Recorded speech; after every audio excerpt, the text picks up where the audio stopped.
అనేకులను ఆ దారిలోనికి తీసుకువచ్చేవారుగా, మనము ప్రకాశించే నక్షత్రాలుగా ఉండాలి అని వాక్యము తెలియజేస్తూ ఉందండి. కనుక ముందుగా మనము చూస్తూ ఉంటే యేసు ప్రభువారు వైద్య నక్షత్రం అండి, వైద్యుడు. దైవజనులు అన్నారు కదా, సర్వరోగ నివారణ వైద్యుడు. ఏ రోగానైనా నివారించగలిగే శక్తి ఎవరిలో ఉందంటండి? దేవునిలో ఉంది.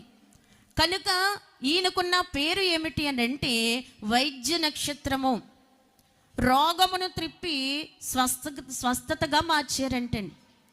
రోగాన్ని త్రిప్పివేసి స్వస్థతగా అంటే ఆరోగ్యం గలవారిగా మార్చినటువంటి గొప్ప నక్షత్రం.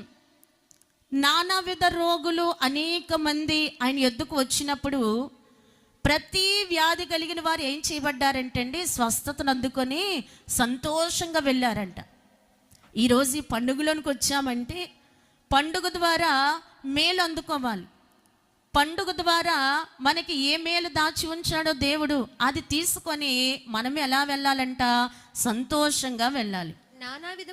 నానా విధములైన రోగముల చేతను వేదనల చేతను పీడింపబడిన వ్యాధిగ్రస్తులందరినీ దయ్యము పట్టిన వారిని చాంద్ర రోగులను పక్షవాయువు గలవారిని వారు ఆయన యొద్దకు తీసుకొని రాగా ఆయన వారిని స్వస్థపరిచెను. నానా విధ రోగులు అంటే ఒక్క రోగం కాదండి, ఎన్నైనా వస్తాయి అందులోకి.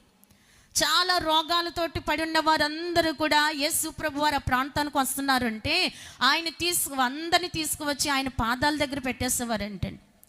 మంచాలతో మోసుకొచ్చేసేవారు, చేతుల మీద మోసుకొచ్చేసేవారు. యేసు ప్రభు వచ్చారు, ఆయన స్వస్థపరుస్తారు. ఆయన గొప్ప రోగములను, మొండి రోగములను స్వస్థపరిచే వైద్యుడు అని నమ్మిన వారందరూ అంటండి, విశ్వాసం ఉంచిన వారందరూ అంట ఈ రోగులందరినీ తీసుకువచ్చేసి ప్రభు పాదాల దగ్గర పెడితే యేసు ప్రభు ఏం చేసేవారు? స్వస్థతనిచ్చి